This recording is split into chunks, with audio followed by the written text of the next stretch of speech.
thanks so much for joining us today. I'm Carol Jenkins. The program is Black America, and we are so pleased to have as our guest today, Kathy Perkins, lighting designer, who was not only lighting up Broadway in Trouble in Mind, but also is the author or senior editor of some of the most significant publications about Black theater. We are so pleased to have you with us, Kathy Perkins.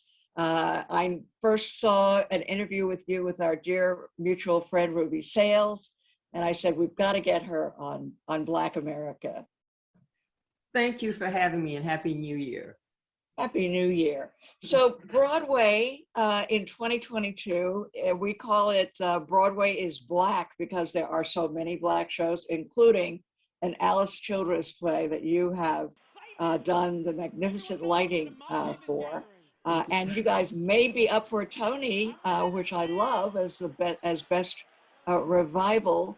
The reviews have been extraordinary. Now, Alice Childress never saw a play of hers mounted on Broadway.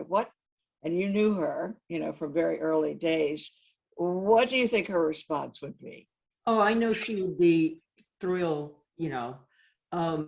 because just before she died an untimely death in 1994. One of the things she talked about was, her shows would never go to Broadway at this point in her life. And, here we are 66 years later, and Trouble in Mind, written in 1955, is very timely. It's as relevant now as it was then. So I know she would be excited to know that her show made it to Broadway. And we felt her spirit throughout the whole process of Trouble in Mind. And I'm more happy for Alice making it to Broadway than I am for myself, because this was something she really wanted. She had 2 shows that were optioned for Broadway, but she refused to change the script. Right. She could have been the first Black woman playwright on Broadway. Lorraine Hansberry took that spot, right. But she would not make the script considerations to make it more palatable to white audiences. Right. And Hansberry was her friend too, so that's really interesting too. Oh, well. Yeah, I love the idea of them writing and being friends.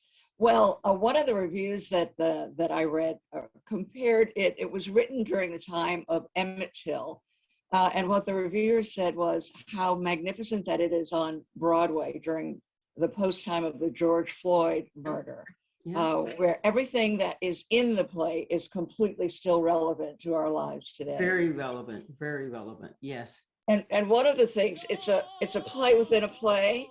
Mm-hmm. So she's a Black actress having to make, these considerations for the white audience, even in that, with totally illogical kinds of things that she has to actually perform. But her point is that many white directors and playwrights, for them, that's normal. And that was the whole point she was trying to make. These are stereotypical characters. These are not human beings you're writing about. And again, this still happens today. LaShawn spoke about that in many of her interviews. This is the first show on Broadway she's been in where she's had a Black director as a leading lady. Right. And that happens a lot. So things haven't, until recently, things have pretty much been the same as Childress wrote it. Exactly. And during the entire 45-year plus of your career, where the issue of racism has remained constant, it may have changed some. I love one of the quotes that I read about one of your mentors who gave you good, solid advice at the beginning of your career and said, never let them see you cry. Oh.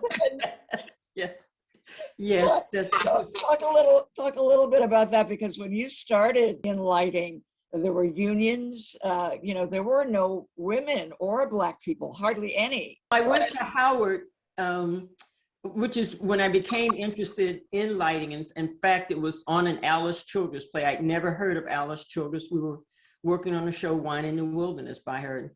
A friend of mine who was a sophomore who was in lighting asked me what was I going to do with a BFA in acting. And he said, there's no jobs for Black women. This is 73. And anyway, so he convinced me to go into lighting. And when I decided this was something I was really passionate about, we had a touring house on campus at Howard, is still there.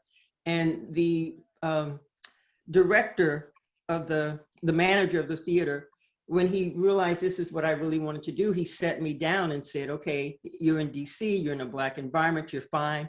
But once you get out, you're going to be working around predominantly white men, and they're going to try and intimidate you. And he said, never let them make you cry. But what was interesting, the first person who almost made me cry was Patti LaBelle. And Patti LaBelle? Yes, I often tell this story. This was in 1975 and 1976. They were like the hottest group in the world. It was LaBelle, they were called. Right. And the song was Lady Marmalade. Oh, and I was one of my favorites. Yes, I was designing the lights for that concert, and I was so nervous. And I spent most of the morning, making sure everything was right. And this is the day before wireless microphones and everything. So you had to literally tape the sound cable on the floor so people wouldn't trip. And about 20 minutes before the house opened, Miss LaBelle comes out and starts moving the microphones, pulling up the tape, saying, I want to be downstage more. And I said, I've already set all the lights for the show, and it'll take me another hour to do this. And she looked at me and said, who are you? I said, I'm the lighting designer. And she said, do you know who I am? And I really wanted to cry. And Nona Hendricks, who was one of her backup singers, came over to me and said, it's okay, it's fine, it's fine. And I forgive her for that because, they were divas back then. So, right. But the irony is Nona Hendricks wrote the music for Trouble in Mind. Oh. So it's sort of come full circle. So I get to meet her. Yes. That is terrific. Yes. So it's, never let, a white man see you cry or, or anybody. Woman. Right. Well, I had some white guys who almost made me cry, but I never did. But anyway. Right, you never let them. But I was reading about one incident where in the early days when you showed up to set the lights, and the crew, one of the crew members just refused to work with you, walked away. Oh wow! This was on I assisted on Broadway once. With my mentor, who was the only Black woman who's ever designed lighting on Broadway. So I'm the second. So she had sent me in earlier to start focusing lights. It was a Melvin Van Peebles show. So I was so excited. I went in 2 hours before to set the lights. And I have a very white name. I didn't realize that until I was in grad school, Kathy Perkins.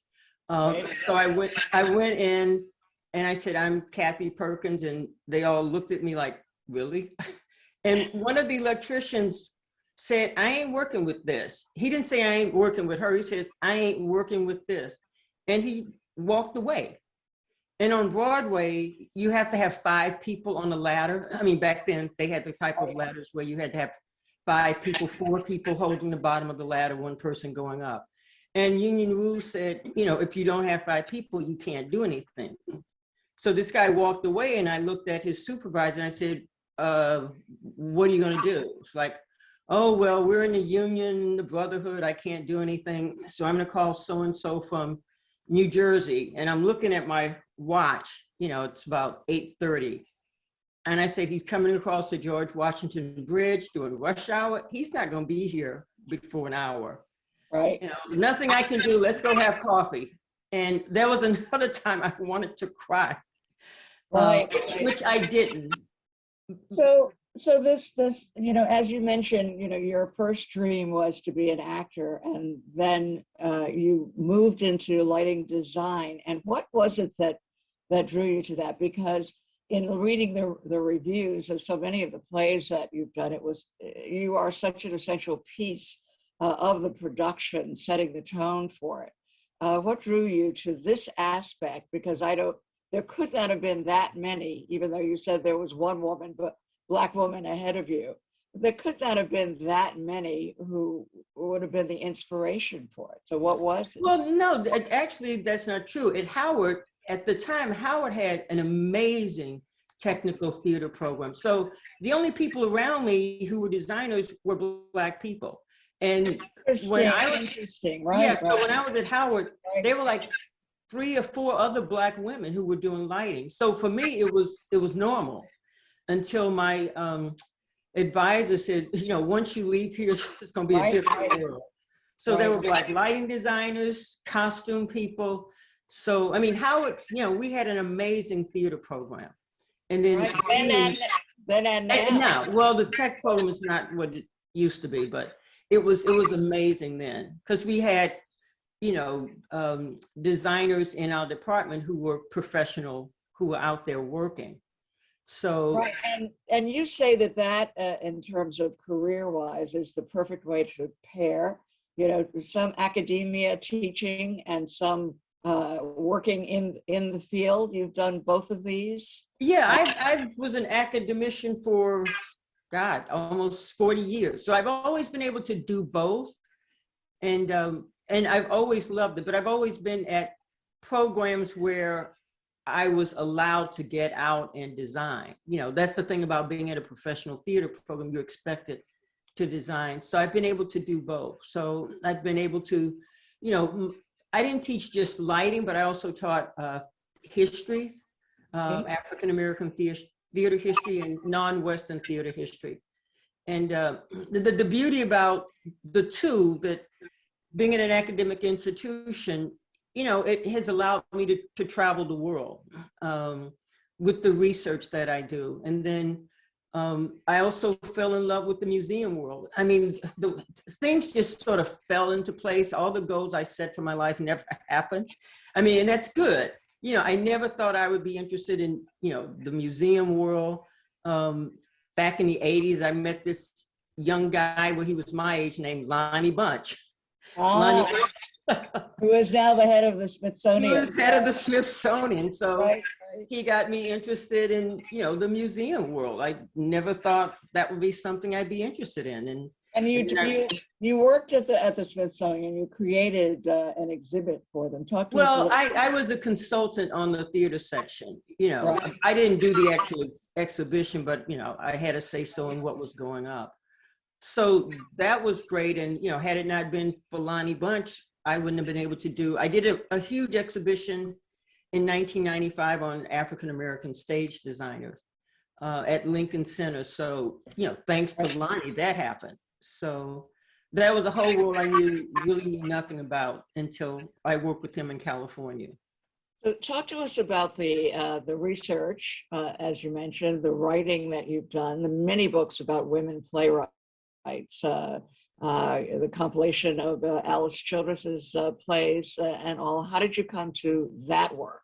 And excellent and absolutely necessary documentation, especially your, you know, this comprehensive, the Rutledge companion. Yeah, you know, it's really interesting. Like I said, none of this had been a goal. Everything just sort of fell into place. You know, the lighting, my friend telling me I couldn't act, I should go into lighting. And then I started doing research on Black designers. That happened on my very first day of grad school. I'm looking for the design orientation for grad students, and I stopped this young white guy in the hall and I said, can you tell me where the design orientation is? And he said, oh, the actors are over there. And I said, well, maybe he misunderstood me. I said, I'm looking for design orientation. And he said, why? I said, because I'm a design major. And he said, well, I have a PhD in theater. I've never read anything about Black people other than performers. And he wasn't being facetious. He was very, very serious. And I said, that's not true. I said, I'm coming from DC and over 90% of the people I work with are Black. So I know you're lying, plus you're looking at me. And then I had to leave. And I said, thank you, thank you, I need to go. And I just remember that whole day of my orientation, which was about 5 hours, I was furious by what he said. And after my orientation, I remember going to University of Michigan's extensive theater library and going through literally every theater history book on the shelf. I was there till about 1 or 2 o'clock in the morning. And I left even more angrier because he was right. We didn't exist. You know, it was like maybe one chapter about the Federal Theater.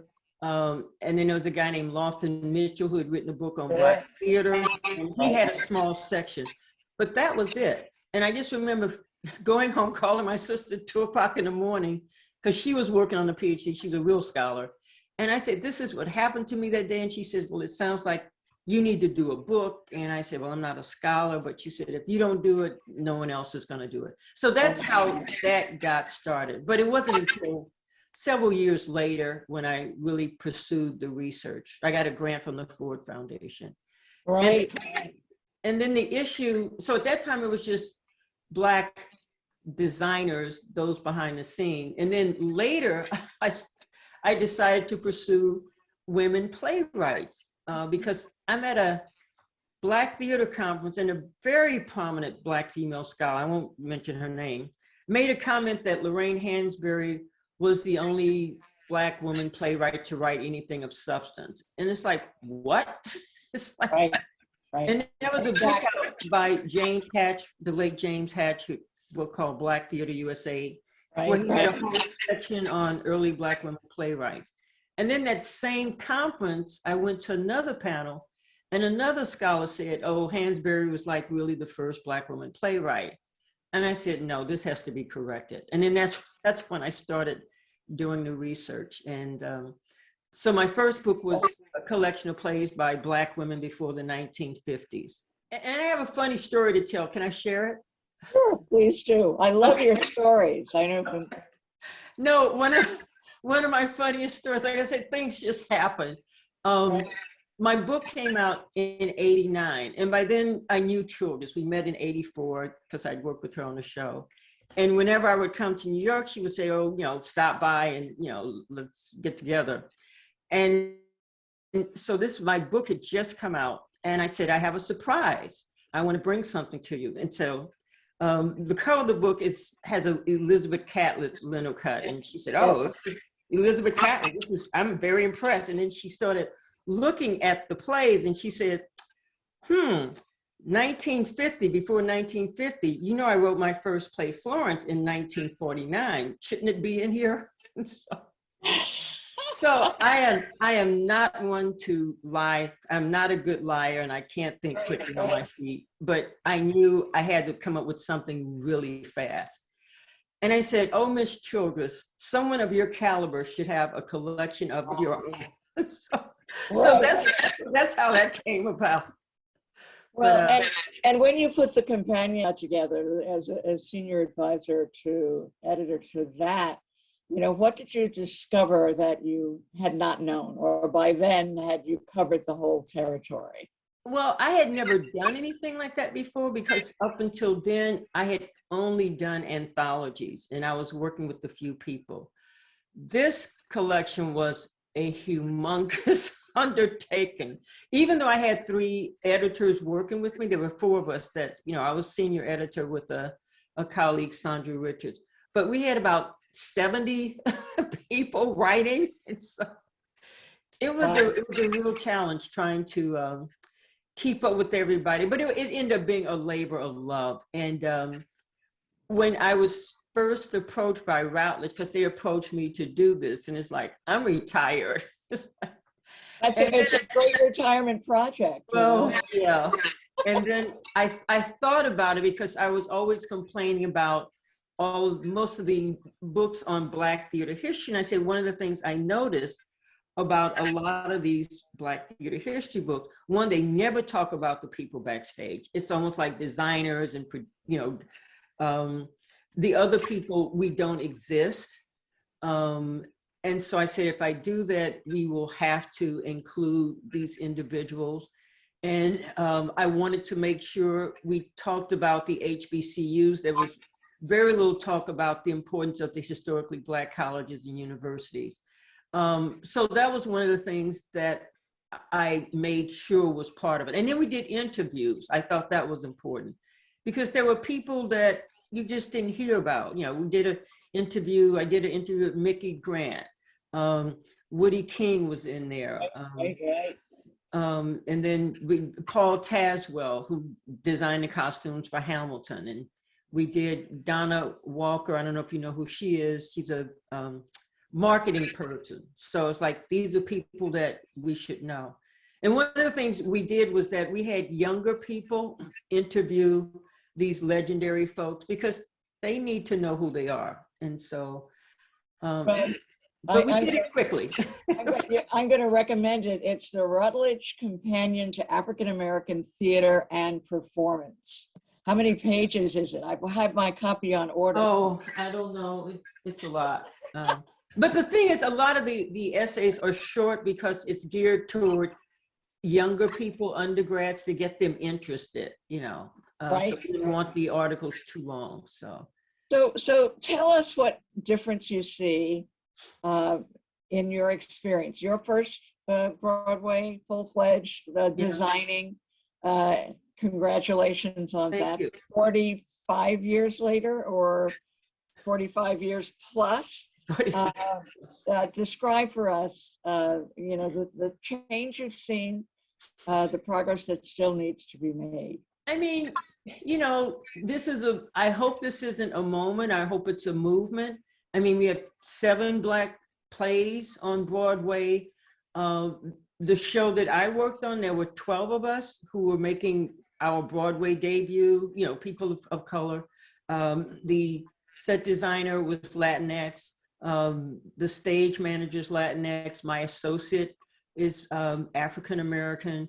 And some of the hair person, the hair and makeup person, yeah. So, you know, that's, you know, unprecedented. And then I'm thinking about Chicken and Biscuits. Right. It's an all Black team, design, stage manager, and everything. So we interviewed the author of Thoughts of a Colored Man, one of the actors, and that too, you know, is a fully Black production. Right, and Stephen Broadnax, the director, someone I work with, this was his directing debut. So it was just, you know, it was just an unprecedented, you know, historic year this season. But you say you've seen many of these. In some of the interviews I've read, you know, you never know. There's always a blip, and then it goes back. And talk to us about whether or not. You know, I've gone through so many cycles. I saw this in the 70s. You know, it's like was it the 70s? The 70s. You know, with affirmative action, you saw all of these Black musicals on Broadway, what UB, Dreamgirls, I can't remember. So you had all these Black musicals. Although there weren't that many Black people working backstage, it was mainly actors. And then all of a sudden, there's nothing. So I'm hoping this time next year, we'll see just as many Black shows or opportunities for Black designers and other people of color. So I'm always, you know, a little leery, you know, of, I don't know. Like I said, I hope it's not a moment and that it's a movement. So. Right. Well, and I certainly hope that we will see you at the Tony's collecting your lighting design Tony for Trouble in Mind, because you know, you got rave reviews for that, as so much of your work, because you've done regional theater, you've done August Wilson plays, you know, such a variety, really incredible life performance history of work in the theater. And so we thank you so much for spending time with us, and congratulations on your Broadway debut. My debut, yes, I'm excited. You know, it was one of the last things I expected in my career. So I have to thank Charles Randolph Wright for that. This was his dream. So well, we were so happy to go on the ride with him. Well, it's so well deserved. The reviews could not have been any better. And thank you. And I'm sure there's more in your future. And come to New York, you know, the next time, Well, let's Yes, hope I will. Broadway is fully open and functioning. Yes, We'll go to the theater together. yes, Thank you indeed. so much, Kathy Perkins. Thank you very much for having me. Lighting designer, regional theater and Broadway, and author of so many necessary required books about Black Americans and the entire African diaspora working in the theater. Thank you so much for being with us today. Thank you very much. And thank you all so much for joining us as well. I'm Carol Jenkins. The program is Black America, and we will see you the next time.